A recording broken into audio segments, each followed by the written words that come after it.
நீண்ட வாழ்வு. முதுமை இனிதாக. சென்னை தேசிய முதியோர் நல மருத்துவ மைய இணை பேராசிரியர் டாக்டர் டி. தங்கம் அவர்கள் வழங்கும் ஆலோசனைகள் கேட்கலாம். ஃபால்ஸ்னுங்கிறது ஒரு நிற்கிற நிலையிலேருந்து அவங்க கீழே விழறது தான்.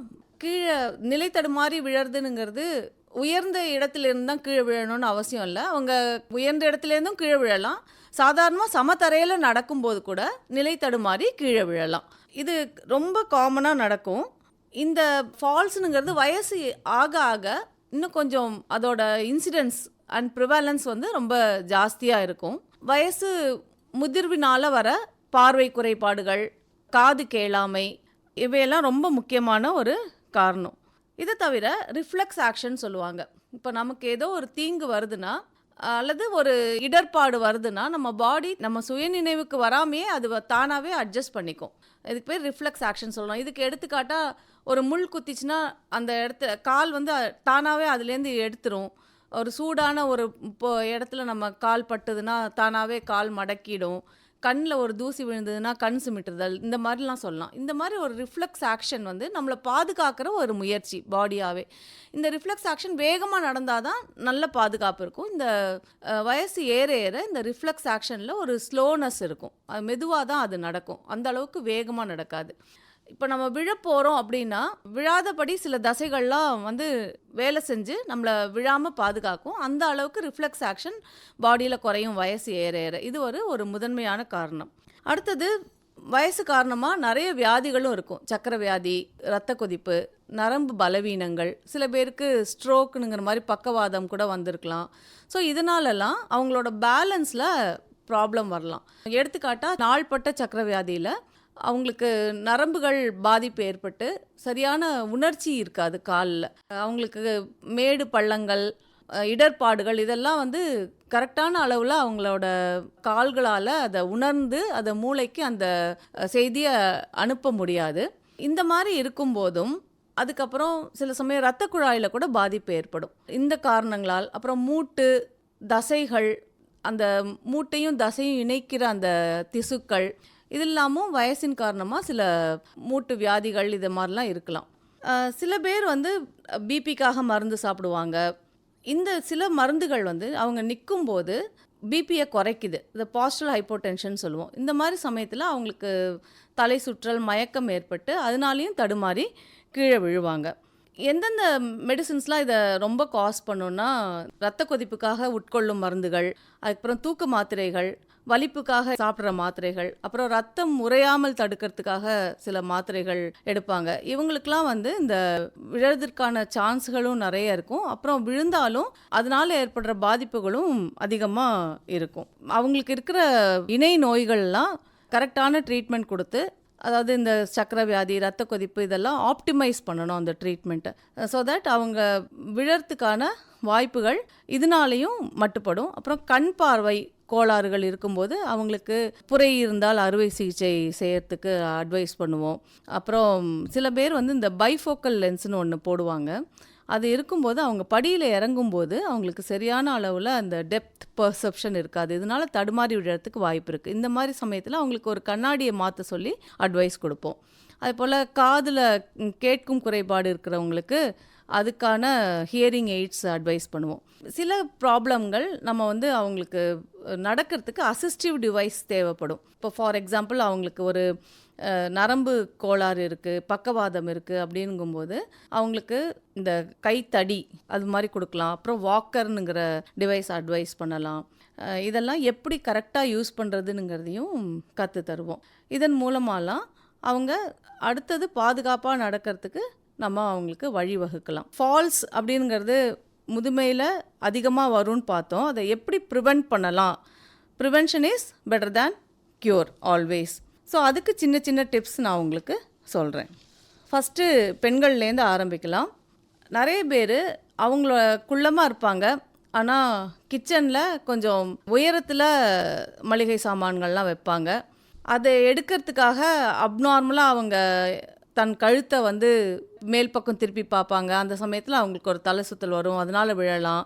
அல்லாட்டி ஸ்டூல் மேலே ஏறுறேன்னு கிளம்புவாங்க, அதுலேருந்து விழுவாங்க. ஸோ இந்த மாதிரி இதுக்கெல்லாம் பேர் ரிஸ்க் பிஹேவியர்னு சொல்லுவோம். இதெல்லாம் நம்ம அவாய்ட் பண்ணணும் முடிஞ்ச அளவுக்கு. அதுக்கப்புறம் நிறைய பேர் இந்த கைத்தடி வச்சுக்கிறதெல்லாம் வந்து ஒரு கௌரவ குறைச்சல், இதை என்ன மற்றவங்க தப்பாக எடுத்துக்குவாங்க, என்னை பார்த்து சிரிப்பாங்க அப்படிங்கிற ஒரு தவறான எண்ணத்தோட அதெல்லாம் யூஸ் பண்ணுறதுக்கு தயங்குவாங்க. அதுவும் இருக்கக்கூடாது.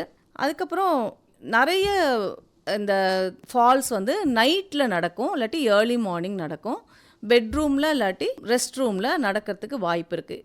இதுக்கு ரொம்ப முக்கியமான காரணங்கள் வந்து தூக்க கலக்கத்தில் அவங்க கண் பார்வை குறைபாடும் சேர்ந்து இருக்கும்போது தடுமாறி விழறதுக்கு நிறைய சான்ஸ் இருக்குது. அதனால் நைட்டில் எழுந்திருக்கும் போது கொஞ்ச நேரம் உட்காந்துருந்துட்டு, படுக்கையில் உட்காந்துருந்துட்டு தான் எழுந்திருக்கணும். அப்புறம் நல்லா நடக்கும்போது அந்த பாதைகளில் நல்லா வெளிச்சம் இருக்கிறத அவங்க என்ஷூர் பண்ணிக்கணும். பர்டிகுலர்லி இந்த பாத்ரூம் பக்கத்துலலாம் ஒரு இருண்ட ஏரியா இருக்கக்கூடாது. பாத்ரூம் தரையை வந்து முடிஞ்ச அளவு உலர்ந்து இருக்கணும். முதியோர் இருக்கிற இடத்துல பாத்ரூம்ஸ் வந்து நல்ல ட்ரை பாத்ரூமாக, ட்ரை ஃப்ளோர்ஸாக இருக்கணும். நைட்டில் எழுந்திருக்கும் போது நிறைய பேர் அவங்களுடைய அந்த கண்ணாடி யூஸ் பண்ணுறத மறந்துடுவாங்க. அதுவும் இருக்கக்கூடாது. நைட்டில் எழுந்திருக்கும் போது கட்டாயம் ஸ்பெக்டக்கிள்ஸ் யூஸ் பண்ணி தான் அவங்க நடந்து போகணும். இந்த சிறுநீர் கழிக்கிறதுல ப்ராப்ளம் இருக்கிறவங்க, இந்த யூரினரி இன்கான்டினன்ஸ் அது மாதிரி இருக்கிறவங்கெல்லாம் அவங்க மருத்துவர் சொன்ன மாதிரி சரியான அளவில் மருந்துகள் எடுத்துக்கிட்டு அதை சரி பண்ணிக்கணும். சில விதமான இந்த யூரினரி இன்கான்டினன்ஸ்க்கு மருத்துவர்கள் என்ன சொல்லுவாங்கன்னா, டைம்டு வாய்டிங், அதாவது 1 மணி நேரத்துக்கு ஒருக்கா 2 மணி நேரத்துக்கு ஒருக்கா போய் பிளாடர் எம்டி பண்ணணும் அப்படிங்கிறத சொல்லுவாங்க.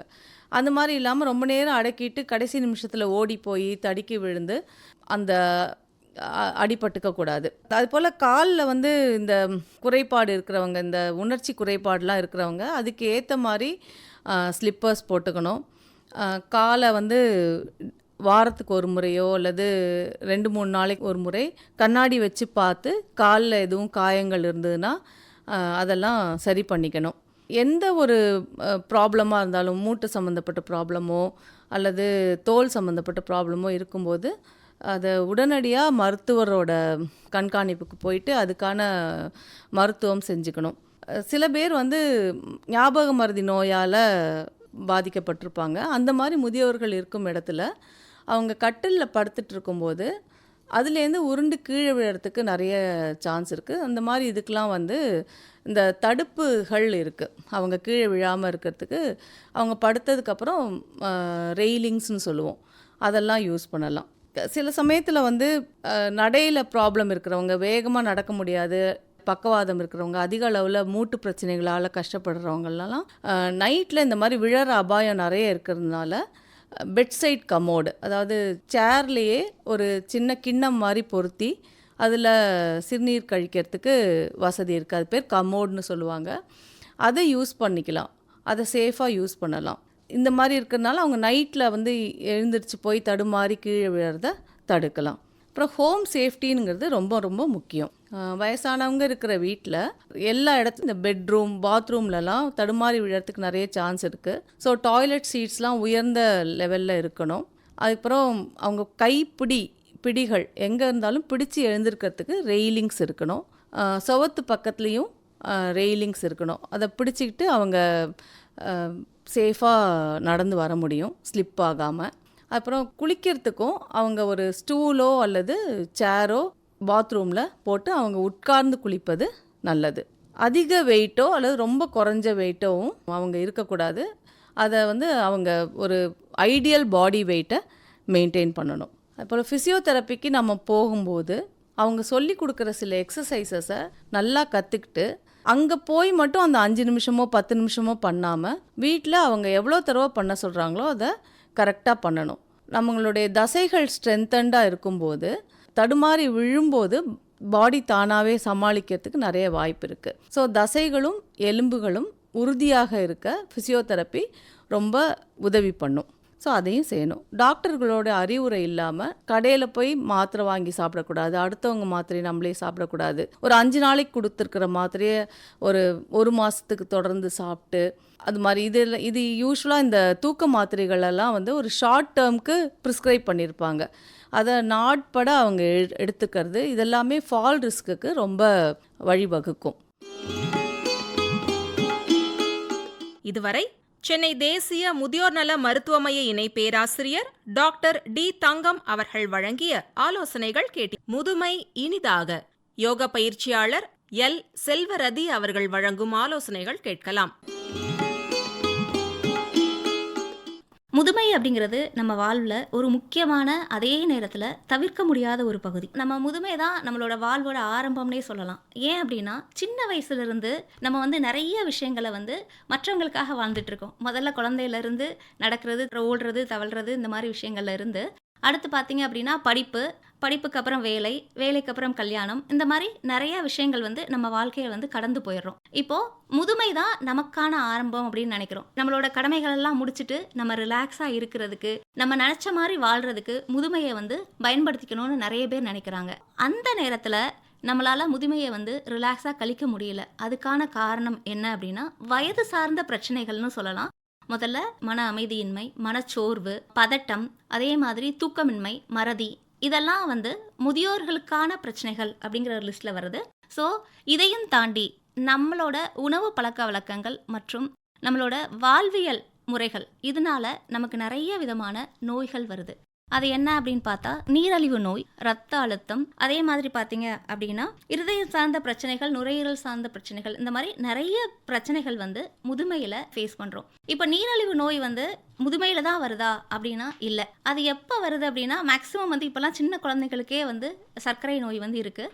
ஆனால் அது முதுமையில் ரொம்ப அதிகமாகுது அப்படின்னு சொல்லலாம். நாள் ஆக ஆக அந்த நோயோட தாக்கம் அதிகமாகுது. அது 60 வயசுக்கு மேலே, இப்போது ஒரு வேளை 40 வயசில் டயபெட்டிஸ் வந்திருக்கு, அதாவது நீரிழிவு நோய் வந்திருக்கு அப்படின்னா, அது 60 வயசுக்கு மேலே 20 வருஷம் ஆனதுனால அந்த நோயோட தாக்கம் ரொம்ப அதிகமாக இருக்கும். நமக்கு முதல்ல எல்லா ஜாயின்ஸ்லையும் வலி வர்றது, அதே மாதிரி ஃப்ரோஷன் ஷோல்டர்னு சொல்லுவோம், கையை தூக்க முடியாத நிலை வர்றது, அதே மாதிரி எல்லா மசில்ஸ்லையும் ஜாயின்ஸ்லையும் எல்லா போன்கள் தசைகளில் வலி வர்றதுக்கான நிறைய வாய்ப்புகள் இருக்குது. இப்போது சர்க்கரை வியாதி வர்றதுனால அதோட பக்கவாட்டா வர்ற நோயாக சொல்கிறது என்ன அப்படின்னா, ஹார்ட் ரிலேட்டட் இஷ்யூஸ், அதாவது இருதயம் சார்ந்த பிரச்சனைகள் வருது. இப்போது இன்னைக்கு நம்ம நிகழ்ச்சியில் நீரழிவு நோயிலிருந்து எப்படி நம்மளை பாதுகாத்துக்கிறது, நீரழிவு நோயினால் பாதிக்கப்பட்டவங்க எப்படி ரிலாக்ஸாக அதை மேனேஜ் பண்ணுறது, அதாவது அந்த நோயை பேலன்ஸ் பண்ணி கொண்டு போகிறது, கட்டுப்படுத்துறது அப்படிங்கிறதுக்கான யோக பயிற்சிகளை தான் இன்னைக்கு நம்ம பார்க்க போகிறோம். முதல்ல யோகம் அப்படின்னா என்ன? யோகத்தில் 8 விதமான நிலைகள் இருக்கு.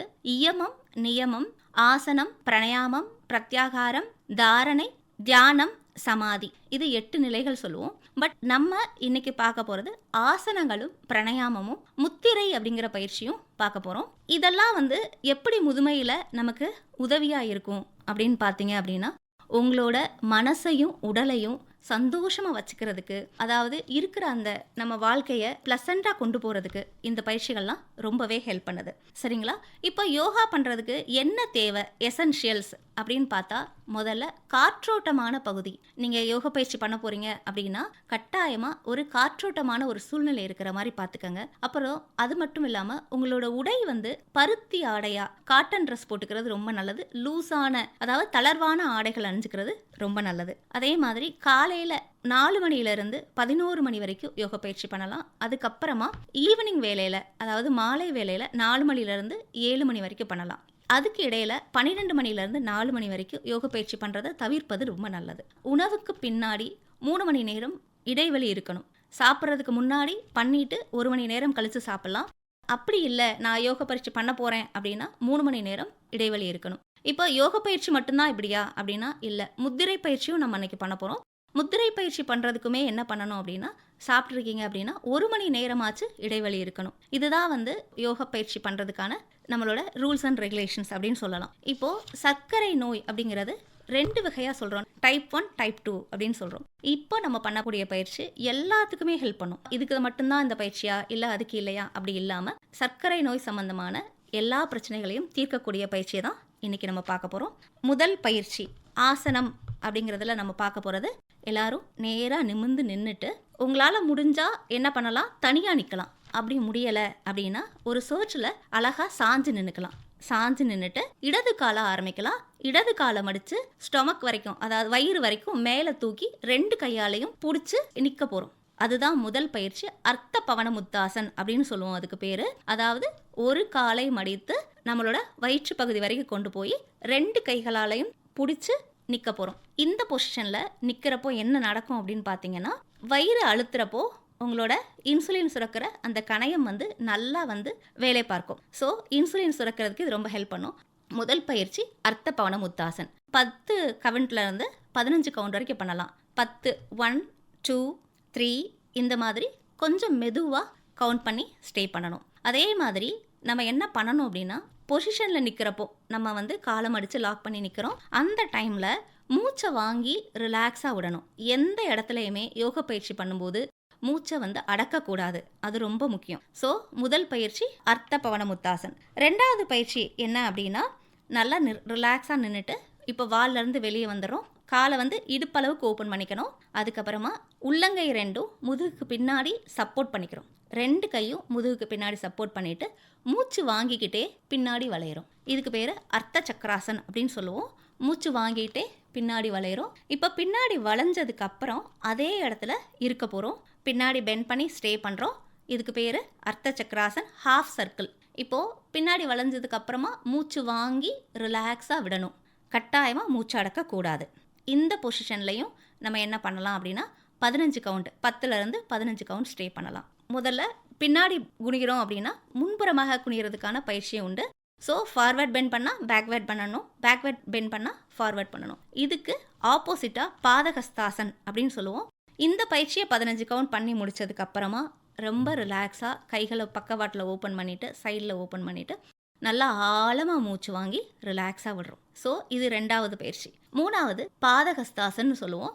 நல்லா மூச்சு வாங்கி 2 கையும் பக்கவாட்டில் சைடில் உயர்த்தி மெதுவாக குனிஞ்சு பாதத்தை தொடணும். இப்போது என்னால் பாதத்தை தொட முடியல அப்படின்னா பரவாயில்ல. உங்கள் வீட்டில் ஜன்னல் கம்பி இருக்குது அப்படின்னா நீங்கள் பாதியாக ஹாஃப் பெண்ட் பண்ணிவிட்டு ஜன்னல் கம்பியை பிடிச்சிக்கலாம். இதுக்கு பேர் சமகோணாசன் சொல்லுவோம், ஹாஃப் பெண்டிங். இந்த பொசிஷனில் ஸ்டே பண்ணலாம். பாதகஸ்தாசன் பாதத்தை குனிஞ்சு தொட முடியாதவங்க, முதியோர்களாக இருக்கிறப்போ நமக்கு முதுகு வலி இருக்கிறதுக்கு வாய்ப்பு இருக்குது. ஸோ அதை அவாய்ட் பண்ணுறதுக்காக நம்ம என்ன பண்ணுறோம் அப்படின்னா ஹாஃப் பெண்ட் பண்ணுறோம். இதுக்கு பேர் சமகோணாசன்.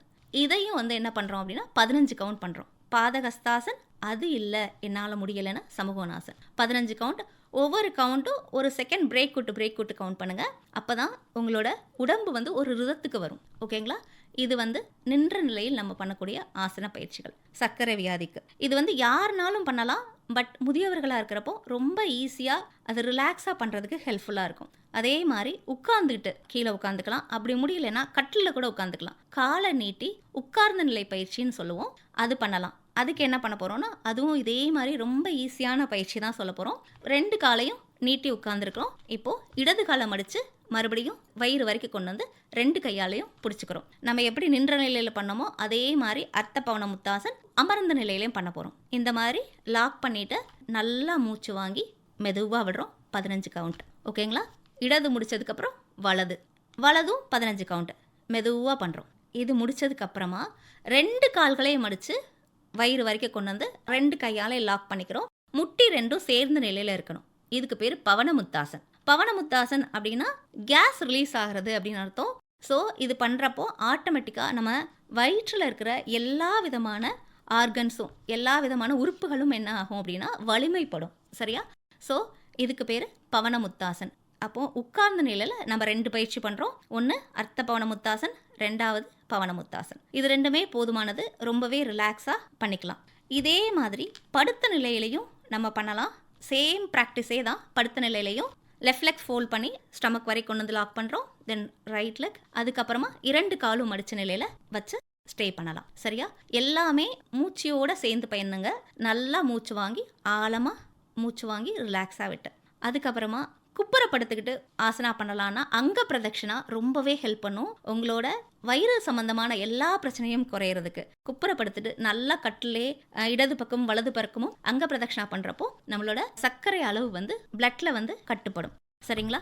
இப்போ இது போக நம்ம சர்க்கரை நோய்க்கு இன்னொரு முக்கியமான விஷயம் என்னன்னா பிரணயாமம் எப்படி பண்ணணும் அப்படின்னா, நல்லா ஆழமாக மூச்சு வாங்கிட்டு அப்படியே மெதுவாக கம்ப்ளீட்டாக மூச்சு விட்டுடும். மூச்சு விட்டதுக்கு அப்புறமா உங்கள் ஸ்டமக் இருக்கு இல்லையா, வயிற்று பகுதியை நல்லா உள்ள இழுக்கணும். நல்லா வயிற்று பகுதியை உள்ள எவ்வளோ முடியுதோ அவ்வளோ புல் பண்ணுறோம். புல் பண்ணி அந்த வயிற்று பகுதியை அப்படியே ஸ்டே பண்ணியிருக்கோம். ஓகேங்களா? இப்போ நீங்கள் மூச்சு வாங்கலாம் விடலாம், அதெல்லாம் ஒன்றுமே பிரச்சனை இல்லை, மூச்சு அடக்கணும்னு அவசியம் இல்லை. நல்லா வயிற்று பகுதியை உள்ளே எடுத்து அங்கேயே ஸ்டே பண்ணுறோம். 10 கவுண்ட். முதல்ல 5 கவுண்டில் ஆரம்பிங்க. அடுத்து கொஞ்சம் கொஞ்சமாக கூட்டி 10 கவுண்ட் வரைக்கும் பண்ணலாம். சரிங்களா? இது என்ன பண்ணும் அப்படின்னா வயிற்றில் உள்ள எல்லா உறுப்புகளையும் வலிமைப்படுத்த ரொம்ப ஹெல்ப் பண்ணும். அதே மாதிரி சர்க்கரை வியாதி குறையிறதுக்கும் ஹெல்ப் பண்ணும். இது போக நம்ம நெக்ஸ்ட் பண்ணக்கூடியது முத்திரை. ஒரு முக்கியமான முத்திரை. இதுக்கு பேர் என்ன அப்படின்னா அபான முத்திரைன்னு சொல்லுவோம். இது எப்படி பண்ணுறது அப்படின்னா உங்களோட கட்டை விரலோட நுனி, நடுவிரலோட நுனி, மோதிர விரலோட நுனி, அதாவது middle finger, ring finger, thumb, tip of the 3 fingers, 3 விரலோட நுனியையும் சேர்த்துக்கிறோம். 2 கைகள்லையும் பண்ணணும். ஓகேங்களா? இது என்ன பண்ணணும் அப்படின்னா கையை மடி மேலே வச்சு மேல் புறமாக திருப்பி வச்சு பண்ண போகிறோம். பயிற்சி கை 2ம் இந்த மாதிரி விரல்களெல்லாம் சேர்த்துட்டு நடுவிரல், மோதிர விரல், கட்டை விரல் 3ஓட நுனியையும் சேர்த்துட்டு கை மேல் புறமாக திருப்பி வச்சு நல்லா நிமிர்ந்து உட்காந்து 20 நிமிஷம், ஒரு நாளைக்கு காலையில் 20 நிமிஷம், ஈவினிங் 20 நிமிஷம் பண்ணலாம். இதுக்கு பேர் அபான முத்ரா. இது பண்ணுறது மூலமாக என்ன நடக்கும்னா நம்மளோட எல்லா ஆர்கன்ஸும், கணையம், அதே மாதிரி நம்மளோட லிவர், ஸ்ப்ளீன், எல்லா ஆர்கன்ஸும் என்ன ஆகும் அப்படின்னா ஸ்ட்ரென்தன் ஆகும். ஸோ ஆட்டோமேட்டிக்காக நம்மளோட சர்க்கரையோட அளவு ரத்தத்தில் குறையும். சரிங்களா? ஸோ இந்த மாதிரி நம்ம சொன்ன எல்லா பயிற்சிகளும் நின்ற நிலை பயிற்சி, அமர்ந்த நிலை பயிற்சி, படுத்த நிலை பயிற்சிகளோட சேர்ந்து நம்மளோட பிரணயாமா அண்ட் முத்திரைகள் இதை சேர்ந்து பண்ணுறப்போ கட்டாயமாக சர்க்கரை நோயினால் வர்ற பிரச்சனைகள்ல இருந்து வெளியே நம்ம ரிலாக்ஸாக சந்தோஷமாக வாழ முடியும். அதே மாதிரி முதுமையில் வர்ற அந்த ரொம்ப டயர்ட்னஸ், சோர்வு, அடிக்கடி யூரின் போடுற பிரச்சனை, இதெல்லாம் இருந்து வெளியே வர்றதுக்கு நம்ம சொன்ன இந்த பயிற்சிகள் எல்லாம் உங்களுக்கு கட்டாயமாக உதவி பண்ணும். இதுவரை முதுமை இனிதாக யோக பயிற்சியாளர் எல். செல்வரதி அவர்கள் வழங்கிய ஆலோசனைகள் கேட்டீர்கள்.